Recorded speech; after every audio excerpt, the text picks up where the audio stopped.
Hello, hello, hello. I am back here with another random video, and this time I'm actually going to show you my live streaming studio setup. So, this is one of the realities of dealing with the effects of coronavirus and COVID-19 is that as a speaker myself, all of my events were either canceled or moved to live streaming. And I already had all the bits and pieces, and I'm fortunate enough to have an unfinished basement, so I have the space to create this. So I was thinking if I'm going to be doing more live streaming, let's go ahead and upgrade this bad boy. So I'm going to walk you around my live streaming studio and kind of show you some ins and outs. Of course, all of the things I will talk about, you can find them. If you want to buy them, you can click on them below here in this post, below the video here. So, all right, the first thing I'm going to start by, I'm just going to give you, let's do a span of the room. So it's just four walls.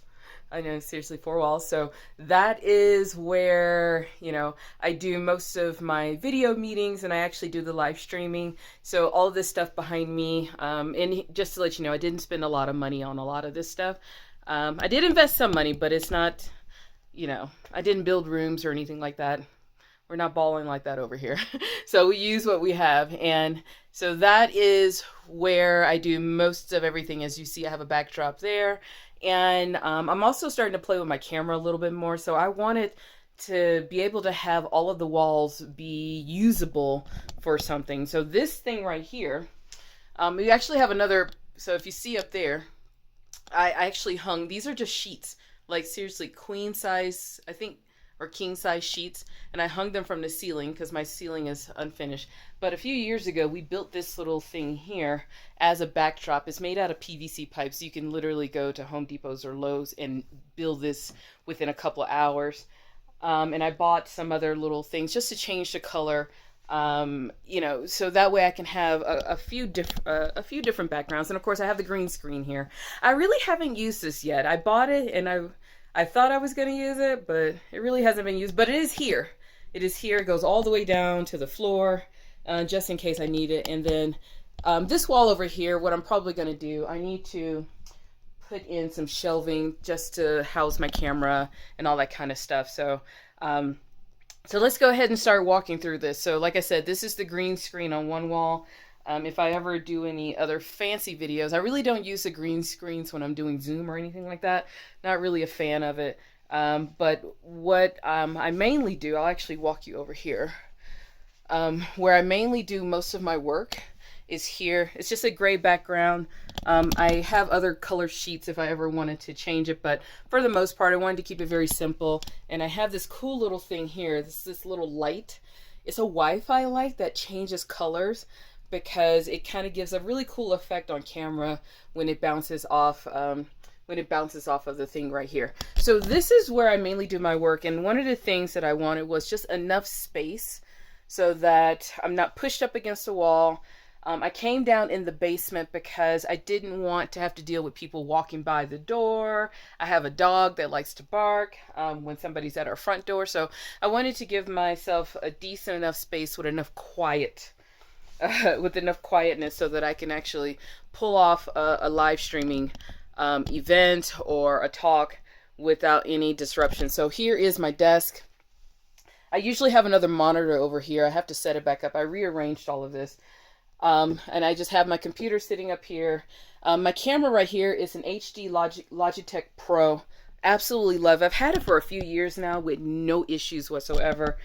This monitor right here, this is just a portable monitor that folds down. It almost looks like a tablet, but it's a USB-C and it's powered by our little box here. I'll show you in the back. But this has been nice so that I can move people from one screen to another, and I don't have a crowded screen, because it gets really hard. I'm sure if you've dealt with this, where you're trying to show things and things are just not going the way you want. As far as lighting, this is one of my other little lighting things. It's pretty cool, and it is very powerful. It actually is a really cool thing to have. I think I'm probably going to buy another one. One of the other things I had to do was buy a stand for these lights, and I'll put that down in the comment box as well. And I have the stand for my regular camera, so when I'm down here ready to play, one of the things that I'm really starting to work on is photography and learning how to do great selfies, because I'm doing a project later on this year. So this is the work area. So like I said, this is the work area. This is where I mainly come down. I do have an office upstairs, but this is when I have to go on camera, I typically come down here. So here's another backdrop, and literally I got this from Walmart. This is just from Walmart, just some material. So if I ever wanted a backdrop, I just come over here to this side. My goal was to make every wall usable. I also have some lower lights so I can look pretty good. What else is going on here?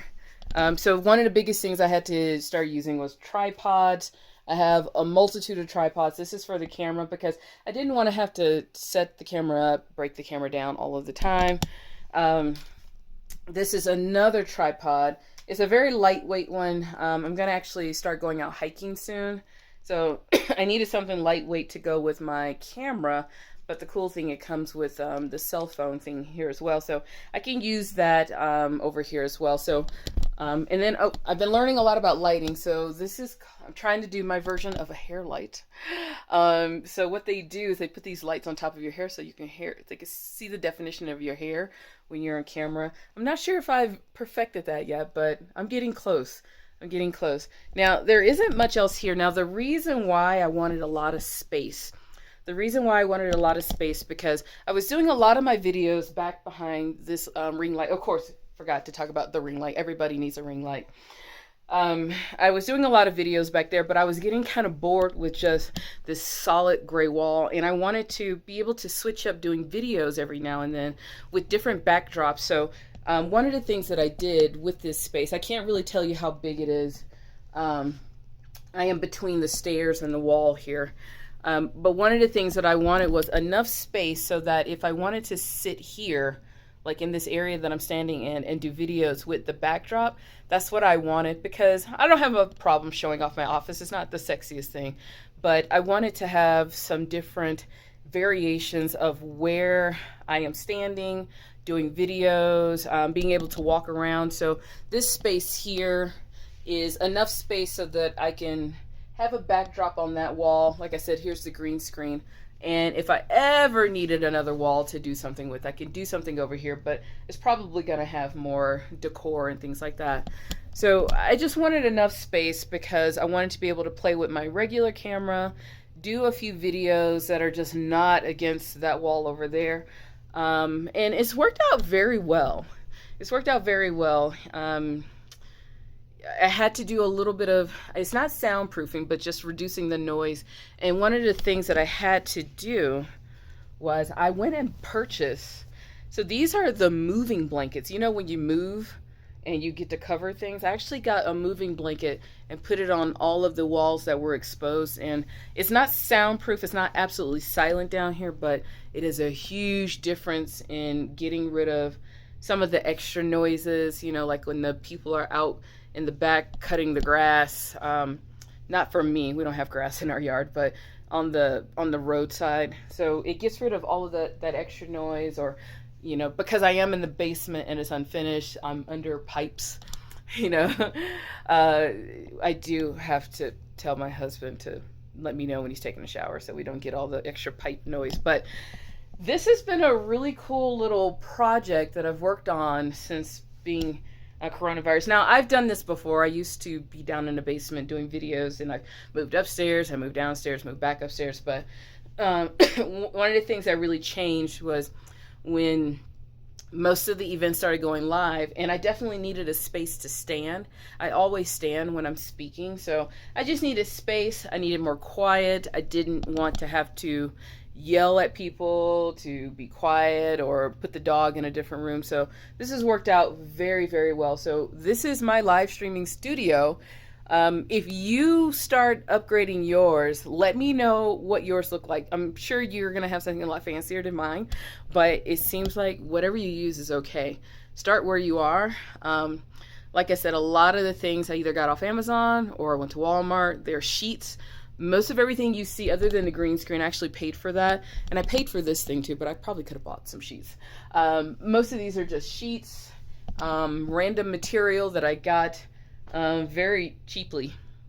And probably the most expensive things were the lights and that type of stuff. But it's worked out very well. So if you get started on your live streaming studio, let me know how it goes, what you did, and of course, if you have any recommendations, I'm always open to hear anything. So take care, and I'll see you next time.